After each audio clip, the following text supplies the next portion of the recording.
Psych, Scoob, we lost our virginity to aliens. We're gonna have to get checked for extraterrestrial sexual diseases.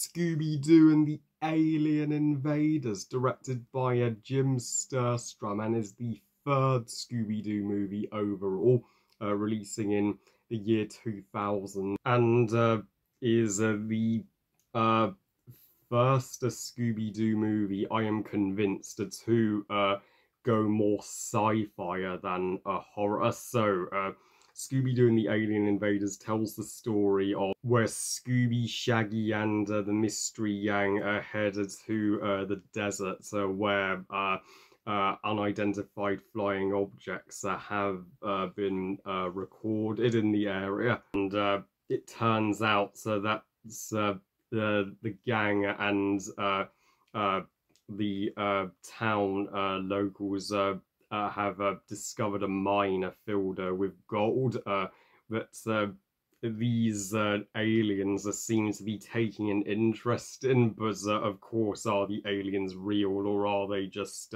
guys in masks? That's the question.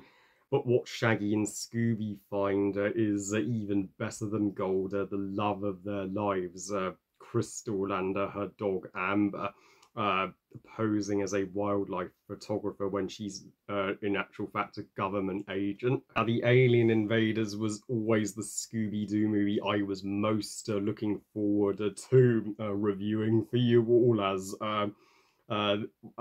this was one of the very first Scooby-Doo movies that I saw on TV as a child, and do my thoughts on it as a kid still hold up as a 27-year-old man? Abso-fucking-lutely. What a groovy Scooby movie this is. Alien Invaders is without a shadow of a doubt the most underrated Scooby-Doo movie in the canon. I still stand by that statement. Why does this one not get the acclaim of Zombie Island or Witch's Ghost? It truly deserves it. And I would love for my review to put this underrated gem on the map more. Yeah, it's literally my second favourite Scooby-Doo movie in the entire franchise. The only one I can't put it above is Zombie Island, of course, but it still comes pretty damn close. That's a number 2 on my ranking, and where do I even start with what is to adore about Alien Invaders? And it's a real shame that this movie is buried under more popular animated movies from 2000, like Emperor's New Groove, Dinosaur, and Chicken Run, because this movie deserves to be talked about as much as them. We've seen Scooby tackle zombies, we've seen him tackle ghosts and even witches, but for the first time he's taking on something not from Earth, aliens. I mean, just how amazing is that? Name one other Scooby-Doo movie or TV show or even episode that has the Mystery Gang investigate a mystery involving aliens. You can't. So that already gives this movie a strong identity on it, and sets it apart from the other Scooby movies. So it feels way more original and less generic in comparison. And sure, this one is going for a lighter tone in comparison to that of Zombie Island and Witch's Ghost, but it still has the genius writing of both the first two movies, in which it combines good old-fashioned Scooby-Doo with new Scooby-Doo, in that the monsters are both fake and real in this one too. And the animation, like the first two, is simply terrific and cinematic. And this would be the last Scooby-Doo movie to use this style of animation, which kind of sucks because boy did I miss it in Cyber Chase. If anything, this movie feels like the perfect conclusion to the original Scooby-Doo movie trilogy, if you look at it that way, and was the end of an era in several ways. Though this one, unlike Zombie Island and Witch's Ghost, doesn't open with the gang solving the mystery in a ruined castle or museum or anything like that. It just opens with the gang arriving in the desert and a Goliath-sized UFO flies over them, which already gets the audience hooked, and then Scooby and Shaggy gets the chase scene with the aliens, and we do get a third cover of Scooby-Doo, Where Are You? And this one I would put on par with the one from Witch's Ghost, but the one from Zombie Island is cherry on top for me. And though the storyline with Velma and Daphne and Fred solving the mystery of the aliens and the gold, that's the B storyline here and not the biggest focus, so which was completely and utterly the right decision to make when writing the film. You know what this movie is far more about. It's a romance. Yep, that's right. Shaggy and Scooby get proper girlfriends, which we have never seen in the franchise until now. Crystal and Amber are some of my top 5 favourite Scooby-Doo characters, and the fact that they have never returned since this movie and have never reunited with Scooby and Shaggy, I mean, it still hurts. Dear writers at Warner Brothers and Hanna-Barbera, we want to see Crystal and Amber again. Is that too much to ask? Crystal and Amber seem like the ideal partners for Scooby and Shaggy. Crystal being consistently charmed by Shaggy, and she has a dog for Scooby. What could be better? And they bring out the best in Shaggy and Scooby too. We're accustomed to see Shaggy and Scooby just eat, nap, or cower in the vast majority of the Scooby-Doo franchise, but in this one they manly up for the ladies, behave like utter gentlemen, and are even willing to put themselves in danger for them, like when they do karate moves at the security guards in the mine to defend Crystal and Amber. And the Groovy song, I mean, that is the most beautiful Scooby-Doo song of all time. I mean, you never would have thought a romantic Scooby-Doo song sung by Shaggy, of all people, would sound that beautiful and from the heart, but it's will certainly make you cry, especially if you know how this movie ends. Time for the mammoth plot twist of the movie. Spoiler alert, you have been warned. Crystal and Amber are real aliens.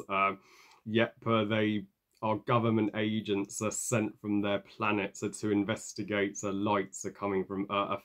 And they took the form of a human and a dog to blend it, but that doesn't mean they're the antagonists. Hell no, no, they are aliens who came to Earth and meant no harm.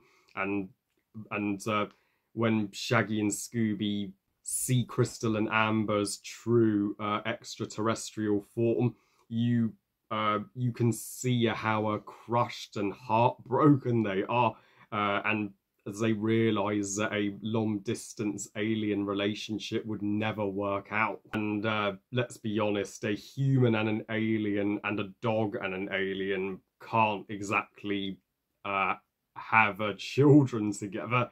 And when Scooby and Shaggy are blown away that Amber can talk, and Shaggy's like, "Why, Scoob, a talking dog?" That's the one part of this movie I've never got. I'm like, well, Scooby's always talked, and you live in a universe where aliens and vampires and Frankenstein exist, so a talking dog should be just a part of everyday life to you. Crystal and Amber's goodbye to Shaggy and Scooby in the closing moments of this movie, one of the top 20 saddest movie scenes ever.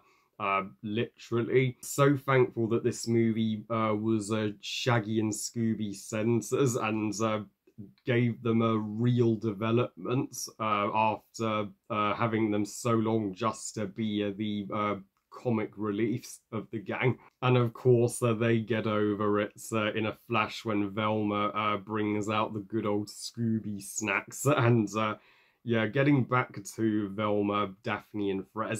Daphne and Fred are utilised better here than they were in Witch's Ghost, and Mary Kate Bergman does get to brilliantly shine as Daphne since her first performance as the character in Zombie Island. Of course, it's Velma who figures out that the first aliens in the movie that we see are nothing but the guys at the satellite's UFO tracking tower. I mean, the mud on their shoes was a dead giveaway. Turns out they were just pretending to be aliens all this time to scare off people from the gold and the mine.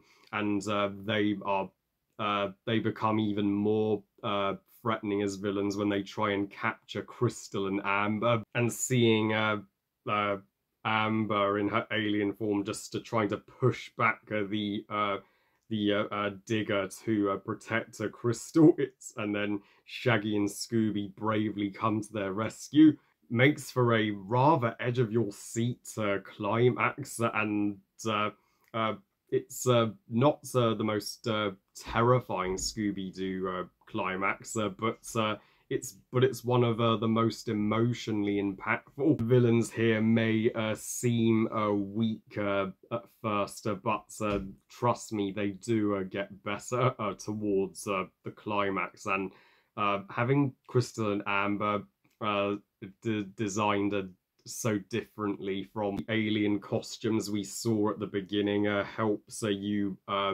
realise which aliens are real in this movie and which aliens are not. And supporting characters in the town are like the waitress and Sarge and Lester. They are the film's jolly comic relief trio, and even the jackalope, the rabbit with antlers, was a fun addition.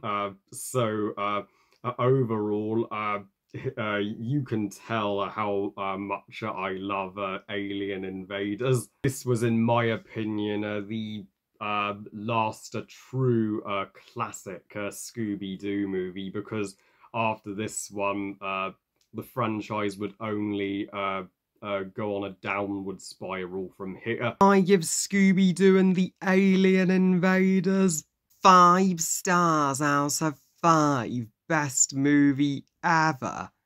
So yeah, just one more of the original 4 Scooby-Doo movies to go. The one that everybody seems to have more nostalgia for than any other, the Cyber Chase. Well, I love you guys. Thank you all for watching. I hope you guys enjoyed this review. What are your thoughts on the Alien Invaders, and where does it rank in your Scooby-Doo movie ranking? Please comment and let me know. Please like this video and subscribe. Please follow on Twitter and on Instagram. And I'll see you all next time. And remember, movies are us. Bye, guys.